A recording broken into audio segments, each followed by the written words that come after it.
Hello friends, இந்த வீடியோவில் lobster fry எப்படி செய்ய போகிறோன்ற பார்க்க போகிறோம். என்னோடய வீடியோ ஃபஸ்ட் டைம் பார்க்குற மாதிரி இருந்தால் மறக்காமல் சப்ஸ்கிரைப் பண்ணுங்கள். இப்போ இதுக்கு தேவையான பொருட்கள் என்னென்னு நம்ம பார்க்கலாம். முதல்ல வந்து லாப்ஸ்டரை சின்ன சின்ன பீசஸாக நல்லா கட் பண்ணிக்கிட்டு நல்லா 1 டேபிள் ஸ்பூன் டர்மரிக் பவுடரும் 2 table spoon chilli powder, 1 table spoon garam masala, 1 table spoon இஞ்சி பூண்டு பேஸ்ட்டு, உப்பு கொஞ்சம் உங்களுக்கு தேவையான அளவுக்கு ஆட் பண்ணிக்கணும். மல்லித்தூளும் 1 டேபிள் ஸ்பூன் வந்து ஆட் பண்ணிக்கிறேன். 1 டேபிள் ஸ்பூன் பெப்பர் பவுடரும். இது நல்லா மிக்ஸ் பண்ணிக்கணும்.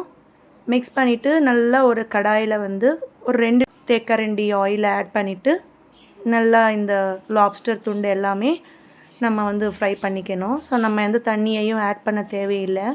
அதிலேருந்து வெளியேற தண்ணியே போதும். ஸோ நம்ம ஜஸ்ட் வந்து கிளறி விட்டுகிட்டே இருக்கணும். நீங்கள் வேணும்னா ஒரு லோவிலேருந்து மீடியம் ஃப்ளேமுக்கு நடுவில் வச்சு இது நல்லா நிதானமாக குக் பண்ணிக்கலாம்.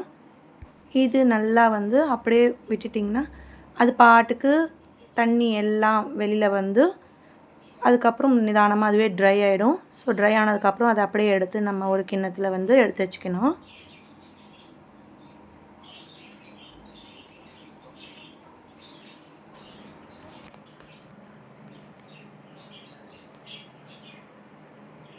திரும்பவும் இதே கடாயில் வந்து நம்ம ஒரு 3 டேபிள் ஸ்பூன் ஆயில் ஆட் பண்ணிவிட்டு 1 டேபிள் ஸ்பூன் சோம்பை இதில் ஆட் பண்ணிக்கிறேன்.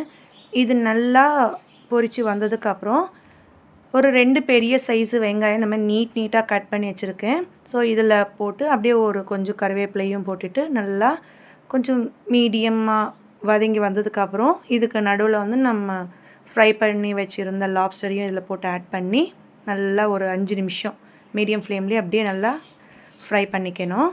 ஸோ ஃப்ரை பண்ணி முடிஞ்சதுக்கப்புறம் நீங்கள் அப்படியே எடுத்து வந்து ரெடியாக சர்வ் பண்ணலாம்.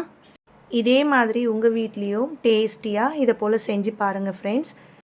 என்னோடய வீடியோ உங்களுக்கு பிடிச்சிருந்தால் மறக்காமல் சப்ஸ்கிரைப் பண்ணுங்கள், லைக் பண்ணுங்கள்.